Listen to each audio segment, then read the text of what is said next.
IPO यानी कि initial public offering share market का बहुत ही इंपॉर्टेंट हिस्सा होता है, क्योंकि आईपीओ आने के बाद ही आप उस कंपनी के शेयर में खरीदी और बिक्री कर सकते हो। तो चलिए इस इंपॉर्टेंट कंसेप्ट को समझने के लिए एक एग्जांपल लेते हैं। मान लीजिए एबीसी नाम की एक कंपनी है और वो कंपनी का कारोबार बहुत ही अच्छा चल रहा है और उनको मुनाफा हो रहा है। अभी उनके जो मालिक है वो ऐसा सोचते हैं कि उनकी अभी एक ही फैक्ट्री है, जैसे कि आप यहाँ पर देख सकते हो, लेकिन उनको दो अलग अलग शहरों में दो और फैक्ट्रीज ओपन करनी है। तो वो पूरा गणित करेंगे, पूरा हिसाब लगाएंगे कि उनको कितना पैसा जरूरी होगा दो और फैक्ट्रीज ओपन करने के लिए।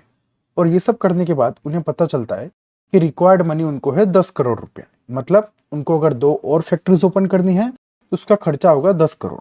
अभी ये जो 10 करोड़ है वो दो अलग अलग जगह से जुटा सकते हैं। एक, या तो वो बैंक लोन ले सकते हैं, और दूसरा शेयर मार्केट में अपनी कंपनी का हिस्सा बेचकर लोगों से पैसा जुटा सकते हैं। लेकिन अगर वो बैंक लोन लेते हैं तो बैंक लोन पे उनको इंटरेस्ट देना पड़ेगा, और 10 करोड़ के हिसाब से इंटरेस्ट भी उतना ही ज्यादा होता है।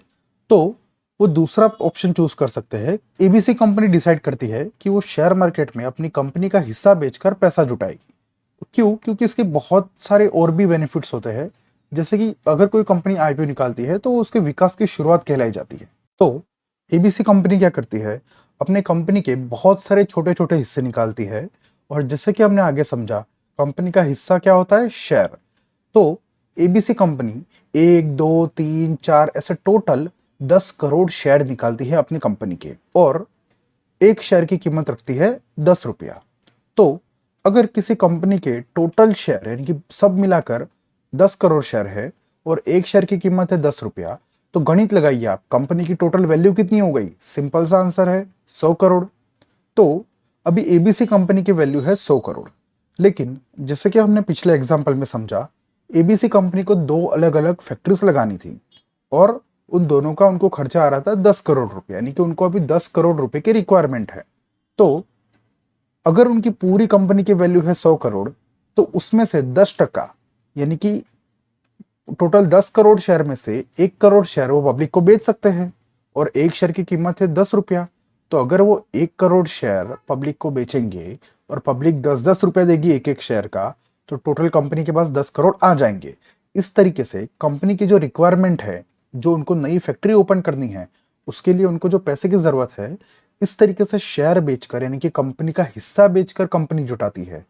तो आई होप आपको समझ में आया इस एग्जांपल में कि एबीसी कंपनी ने 100 करोड़ की कंपनी थी, उसमें से 10% यानी कि 10 करोड़ के जो भी शेयर है वो लोगों को बेच दिए, और उसके बदले 10 करोड़ के शेयर मतलब कितने शेयर हुए? 1 करोड़ शेयर, क्योंकि एक शेयर की कीमत है 10 रुपया। तो इस तरीके से एबीसी कंपनी ने 100% में से 90% अपने पास रखा, और 10% यानी कि टोटल उसकी कीमत हो गई 10 करोड़ रुपए के शेयर पब्लिक को बेच दिए।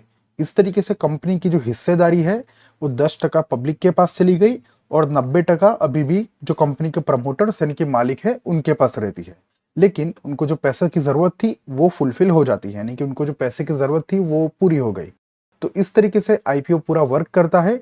इस तरीके से कंपनी अपने हिस्से करती है और आईपीओ से पैसे जुटाती है। अभी जो हमने आईपीओ के बारे में समझा, चलिए उसको शॉर्ट में फिर से रिपीट करते हैं। एक कंपनी थी जिसको आगे बढ़ना था, यानी कि दो और फैक्ट्री ओपन करनी थी। तो उसको जो पैसे की जरूरत थी ये पूरा करने के उनके पास दो अलग अलग रास्ते थे। या तो वो बैंक लोन ले सकते थे, या वो शेयर मार्केट में लोगों को अपनी कंपनी का हिस्सा बेचकर पैसे जुटा सकते थे, यानी कि आईपीओ निकाल सकते थे। तो उस कंपनी ने डिसाइड किया कि वो आईपीओ निकालेंगे। अभी आईपीओ में क्या होता है, पब्लिक को वो शेयर बेचे जाते हैं, और पब्लिक उन शेयर के बदले कंपनी को पैसा देती है, जिससे कंपनी को जिस चीज के लिए यानी कि आगे बढ़ने के लिए जो दो फैक्ट्री ओपन करने के लिए पैसा चाहिए था वो कंपनी को मिल जाता है। इस तरीके से पूरा आईपीओ यानी कि इनिशियल पब्लिक ऑफरिंग की पूरी प्रोसेस कंप्लीट होती है, और कंपनी को जो रिक्वायर पैसा था यानी कि जो पैसे की जरूरत है वो पूरी होती है। अभी तक हमने समझा कंपनी अपने कंपनी के शेयर्स यानी कि कंपनी का हिस्सा बेचकर लोगों से पैसा जुटाती है। लेकिन आपको क्वेश्चन होगा कि why people invest money in IPO, मतलब लोग आईपीओ में अपना पैसा डालते ही क्यों है, क्यों उन शेयर को खरीदते हैं? तो आप यहां पर देखिए, जैसे जैसे कंपनी का विकास होता है वैसे ही शेयर की प्राइस बढ़ती जाती है, और अगर कंपनी का मुनाफा कम हो रहा है या कंपनी उतना अच्छा बिजनेस नहीं कर पा रही है, तो उसका इफेक्ट उस शेयर की कीमत पे भी पड़ता है, और शेयर की कीमत भी नीचे जाती है। मान लीजिए आपने कंपनी का शेयर खरीदा है और अगर कंपनी बहुत अच्छे मुनाफे दे रही है, हर 3 महीने के जो उसके रिजल्ट होते हैं उसमें अच्छा मुनाफा दिखा रही है, अच्छा उनका रेवेन्यू बढ़ रहा है, उनका कारोबार बड़ा हो रहा है, तो उसका रिजल्ट क्या होता है कि उनकी शेयर प्राइस भी बढ़ती है। और अगर उससे उल्टा अगर कोई कंपनी नुकसान कर रही है या फिर उनका कारोबार पहले से कम हो रहा है, तो उसका इफेक्ट उसके शेयर प्राइस पे भी आता है और उसके शेयर की प्राइस घटती है। जिन लोगों ने आईपीओ के टाइम पर शेयर में पैसा डाला था, उन्होंने अगर बराबर जांच करके अगर उस कंपनी के प्रॉफिट को देखा होगा, तो अगर वो फ्यूचर में भी कंपनी अगर प्रॉफिट करेगी यानी कि मुनाफा करेगी, तो उस शेयर की कीमत भी बढ़ती है। मतलब जैसे कि हमने पिछले एग्जाम्पल में देखा, एबीसी कंपनी का शेयर 10 रुपए का था, तो अगर कंपनी आईपीओ के बाद अच्छा खासा प्रॉफिट करती है तो शेयर की कीमत भी बढ़ेगी। तो अगर वो शेयर की कीमत 20 रुपया हो जाती है, तो लोगों को जिसने वो शेयर 10 रुपए पे खरीदा उनको 10 रुपए का मुनाफा होगा। तो इसी वजह से लोग आईपीओ और शेयर में इन्वेस्ट करते हैं। आईपीओ क्या होता है ये तो हमने समझ लिया। चलिए अब एक रियल आईपीओ से पूरा आईपीओ का प्रोसेस समझते हैं। आपको पता होगा श्री गौतम अदानी जो अभी अभी भारत के सबसे अमीर आदमी भी बने थे, उनकी बहुत सारी कंपनीज है, जैसे कि Adani enterprise, Adani port, Adani power, और उनकी एक और कंपनी है जिसका नाम है अदानी विल्मर, जिसका आईपीओ कुछ टाइम पहले ही आया था। तो चलिए इसका एग्जाम्पल लेते हैं जिससे हमें सीखने मिलेगा। आप देख सकते हो अदानी विल्मर कंपनी जो है, इसके आईपीओ का इश्यू साइज था 3600 करोड़। इश्यू साइज 3600 करोड़ का मतलब क्या होता है कि कंपनी को पब्लिक के पास से 3600 करोड़ की रिक्वायरमेंट थी, कुछ भी एक्सपेंशन करने के लिए या बिजनेस को आगे बढ़ाने के लिए, जैसे कि हमने पिछले एग्जांपल में समझा। वैसे ही अदानी विल्मर को 3600 करोड़ पब्लिक के पास से शेयर बेचकर जुटाने थे, तो इसीलिए उसको कहा जाता है कि इश्यू साइज 3600 करोड़। उसके बाद जो ऑफर प्राइस रेंज रखी गई थी वो थी 218 या 230, यानी जो कंपनी के शेयर बाहर आने वाले हैं वो कौन सी प्राइस पर आएंगे उसकी दो अलग अलग प्राइस दी जाती है। तो अदानी विल्मर कंपनी ने ऑफर प्राइस रेंज रखी थी 218 या 230, यानी कि जब भी आईपीओ ओपन होगा वो 218 रुपए के हिसाब से या फिर 230 रुपए के हिसाब से आपको शेयर मिलेंगे। इसको कहा जाता है ऑफर प्राइस रेंज। अभी यहां पर लॉट साइज होता है आईपीओ में, यानी कि आप आईपीओ के टाइम कभी भी 1, 2, 3 या 4 शेयर नहीं ले सकते हो। आईपीओ के टाइम आपको एक लॉट में लेना पड़ता है। लॉट यानी कि सेट। आपको पता होगा अगर आप किसी भी होलसेल सेलर की दुकान पर जाओगे तो आपको वो कोई भी आइटम 1, 2 या 3 नहीं देगा, वो कहेगा आप पूरा सेट लीजिए, आप पूरा लॉट लीजिए, आपको 10 आइटम या 20 आइटम लेनी पड़ेगी। तो इसी तरह आईपीओ के टाइम पे आपको कभी भी शेयर्स 1, 2 या 3 की क्वांटिटी में नहीं मिलता है, उसका एक लॉट होता है। हर एक कंपनी अपने आईपीओ के टाइम अलग अलग लॉट साइज रखती है, लेकिन अदानी विल्मर ने लॉट साइज रखा था 65 शेयर का, यानी कि अगर आपको आईपीओ में इन्वेस्ट करना है तो आपको कम से कम 65 शेयर में इन्वेस्ट करना पड़ेगा। जिससे कि कंपनी ने कहा था कि शेयर की कीमत 218 होगी या 230 रुपए होगी, और टोटल एक लॉट साइज में 65 शेयर होते हैं। इसका मतलब यानी आपका इन्वेस्टमेंट होगा 218 मल्टीप्लाई बाय 65 शेयर। क्यों? क्योंकि एक लॉट में 65 शेयर है, तो आपका कम से कम इन्वेस्टमेंट होगा 14,170 रुपया। लेकिन अगर कंपनी 230 रुपए के शेयर पे प्राइस इशू करती है, यानी कि 230 रुपया कंपनी का शेयर प्राइस फिक्स होता है, तो आपको 65 शेयर 230 रुपए के भाव पे लेने पड़ेंगे, यानी कि आपका इन्वेस्टमेंट हो जाएगा 14,950 रुपया। ये होता है वो प्राइस जो कंपनी का शेयर का भाव नक्की होने के बाद आपके बैंक अकाउंट में से कट जाता है। ये सब होने के बाद जब कंपनी का आईपीओ शेयर मार्केट में लिस्ट होता है, लिस्ट होने का मतलब क्या होता है कि जब वो कंपनी के शेयर मार्केट में आ जाते हैं, तब आपको पता चलता है कि आपने जो आईपीओ में पैसा डाला था वो बढ़ा या घट गया। तो अदानी विल्मर के केस में आईपीओ के दिन प्राइस हाईएस्ट प्राइस यानी कि सबसे ऊपर तक चला गया था शेयर 271 रुपए तक, यानी आपको शेयर मिले थे 230 रुपए के भाव पर जो 65 शेयर थे, यानी कि आपका इन्वेस्टमेंट हुआ था 14,950 का, और कंपनी के शेयर मार्केट में आए तब उसकी कीमत हो गई 271 रुपया, यानी कि आपने लिए थे 65 शेयर और एक शेयर की कीमत हो गई 271 रुपया, यानी आपका इन्वेस्टमेंट हो गया 17,615 का, और आपने कितना इन्वेस्ट किया था 14,950, यानी कि आपको प्रॉफिट होता है 2,600 का। ये होता है आईपीओ प्रॉफिट। इसी के लिए बहुत सारे लोग आईपीओ में अपना पैसा डालते हैं। आई होप आपको समझ में आया होगा कि आईपीओ के अंदर क्यों इन्वेस्ट किया जाता है। और कुछ लोग क्या करते हैं, जो आईपीओ में उन्हें शेयर मिले हैं उसको कभी बेचते नहीं है, क्योंकि उन्हें भरोसा होता है कंपनी पे। उनको लगता है कि कंपनी अच्छा प्रॉफिट कर रही है और आगे भी करती रहेगी, तो उनको जो शेयर आईपीओ के टाइम पे मिलते हैं, यानी कि आपने जो एक लॉट यानी कि 65 शेयर लिए थे 230 के भाव पे, उन्हें वो बेचते नहीं है। तो अगर आप ऐसा करते अदानी विल्मर के आईपीओ के साथ, तो अदानी विल्मर शेयर की प्राइस सबसे हाईएस्ट यानी कि सबसे ऊपर अभी तक 878 चली गई है और आपके पास 65 शेयर थे। तो कितना हो गया आपका इन्वेस्टमेंट? तो आपका इन्वेस्टमेंट कितना हो जाएगा? 57,000। और आपको ये शेयर कितने रुपए पे मिले थे? 14,000 पे। आपको पता होगा तो आपने आईपीओ के टाइम पे 230 रुपए के भाव से 65 शेयर लिए थे, यानी कि आपने 14,950 रुपए इन्वेस्ट किए थे। अगर आप उसको बेचते नहीं तो अदानी विल्मर शेयर की कीमत 878 चली गई थी, यानी आपको 42,000 का प्रॉफिट होता। क्यों? क्योंकि उसकी कीमत अभी 57,000 हो चुकी है। तो ये होता है आईपीओ में लॉन्ग टर्म इन्वेस्टमेंट बने रहने का फायदा। तो ये अदानी विल्मर कंपनी का एग्जांपल था, जिसके आईपीओ में अगर आपने पैसा डाला होता तो आपको अच्छा खासा मुनाफा होता। लेकिन ऐसा जरूरी नहीं है कि आपको हर बार अगर आप आईपीओ में पैसा डालोगे तो आपका मुनाफा होगा, कई बार नुकसान भी होता है। तो चलिए एक ऐसा ही एग्जाम्पल लेते हैं हम एलआईसी का। एलआईसी आपने सुना होगा, life insurance corporation of India. ये एक गवर्नमेंट कंपनी है और आपको पता होगा कि लाइफ इंश्योरेंस सेक्टर में यानी कि इस बिजनेस के अंदर सबसे बड़ी कंपनी एलआईसी है। तो एलआईसी का इश्यू साइज था 21,000 करोड़, यानी एलआईसी को पब्लिक के पास से 21,000 करोड़ चाहिए था शेयर के बदले।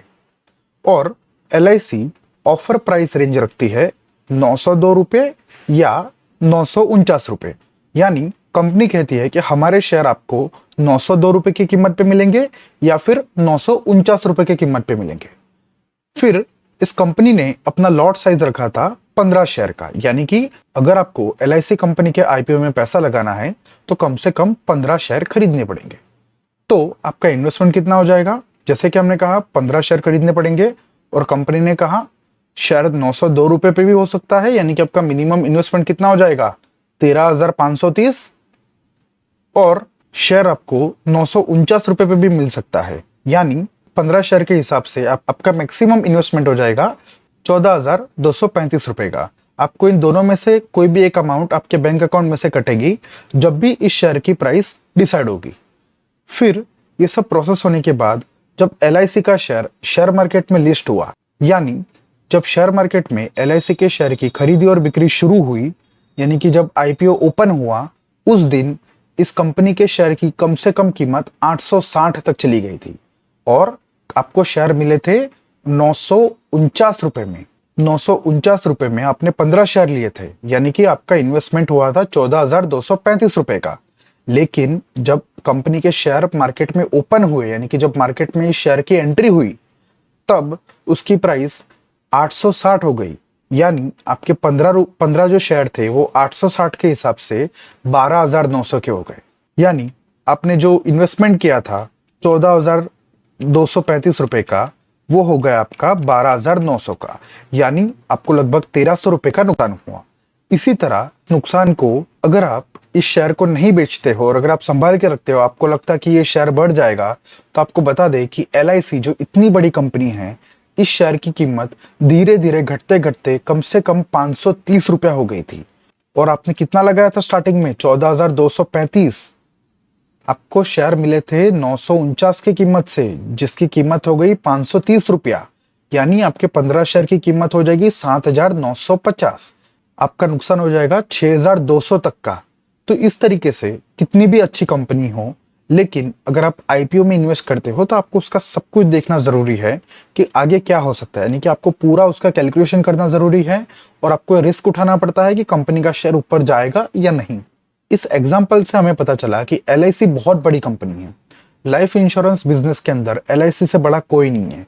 फिर भी जब उसका शेयर बाहर निकला तो उसकी शेयर की कीमत घटती गई और शेयर बाहर निकला था 949 रुपए से, यानी जिन भी लोगों ने आईपीओ में इन्वेस्ट किया उनके 14,235 रुपए कटे और उनको मिले 15 शेयर 949 रुपए की कीमत से। जैसे ही एलआईसी कंपनी शेयर मार्केट में ओपन हुई, वैसे ही उस कंपनी की कीमत हो गई 860 रुपए, यानी कि आईपीओ ओपन होने वाले दिन ही 860 रुपए हो गए, यानी कि आपको आपके जो 14,235 के शेयर थे वो 12,900 के हो गए।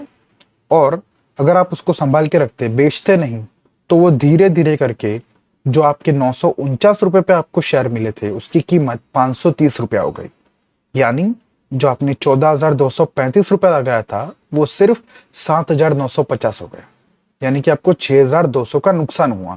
तो इस तरीके से आपको आईपीओ में प्रॉफिट भी होता है, नुकसान भी होता है। आपको समझना चाहिए कि आप रिस्क ले सकते हो या नहीं, और इसके हिसाब से आपको आईपीओ के अंदर इन्वेस्ट करना चाहिए। दो तरीके होते हैं शेयर को बाय करने के। एक, आप प्राइमरी मार्केट से खरीद सकते हो। प्राइमरी मार्केट क्या होता है? तो जब कंपनी का आईपीओ आता है, यानी कि कंपनी जब पहली बार अपने शेयर पब्लिक को बेचने के लिए पेश करती है, जैसे कि हमने आगे समझा, तब जब आप शेयर वहां से खरीदते हो उसको कहा जाता है कि आप प्राइमरी मार्केट से खरीद रहे हो। यानी आप जो पैसा दे रहे हो वो डायरेक्टली कंपनी के पास जा रहा है और उसके बदले कंपनी आपको शेयर दे रही है, इसीलिए इसको प्राइमरी मार्केट कहा जाता है, मतलब आईपीओ, और उसका मतलब होता है डायरेक्टली फ्रॉम कंपनी आप शेयर खरीद रहे हो। और दूसरा तरीका है सेकेंडरी मार्केट। जब आईपीओ खत्म हो जाता है तो वो कंपनी के शेयर शेयर मार्केट में किसी के लिए भी खरीदने और बेचने के लिए खुल जाते हैं। तो आप शेयर मार्केट में जाकर खरीद सकते हो शेयर, और उस टाइम पे जिसको शेयर बेचना है उसके शेयर ऑटोमेटिकली आपको मिल जाते हैं और आपका पैसा उसके पास चला जाता है। ये सब कैसे होता है? जो हमने थोड़ी देर पहले समझा, स्टॉक एक्सचेंज के थ्रू। आपको कुछ नहीं करना होता है, आपको सिर्फ जितने शेयर खरीदने हैं उतना पैसा आपके डीमेट अकाउंट में होना चाहिए, और फिर उस डीमेट अकाउंट में से आपका पैसा चला जाता है और उसके बदले आपके डीमेट अकाउंट में शेयर आ जाते हैं।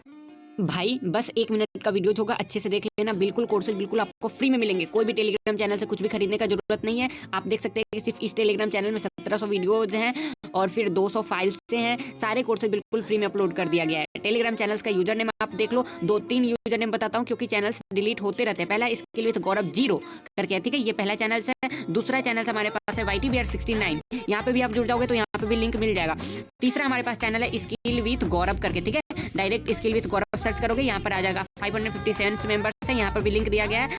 दूसरा, अगर आपको वेबसाइट से आना है तो स्किल courseMaker.pro देख लो, आप अच्छे से courseMaker.pro सर्च कर लेना है, पहले नंबर पे वेबसाइट आएगा। कोई भी लिंक पर क्लिक करके आप मेरे टेलीग्राम चैनल से जुड़ सकते हैं, ठीक है। इतने सारे इसलिए बता रहा हूँ क्योंकि टेलीग्राम चैनल डिलीट होते रहते हैं और इसलिए कभी कभी कोई लिंक काम नहीं करता है। तीसरा, RIASMM.shop, ठीक है, ये वाला वेबसाइट देख लेना है, ये बिल्कुल काम वर्किंग है। पहले नंबर वेबसाइट पर आपको क्लिक करना है। सारे कोर्सेज यहाँ पर जितने भी क्रिएटर है ना इंडिया में, सारे का कोर्सेज बिल्कुल फ्री में अपलोड कर दिया। देख लो, लिस्ट के साथ अपलोड कर दिया, तो आप बिल्कुल ज्वाइन कर सकते हो।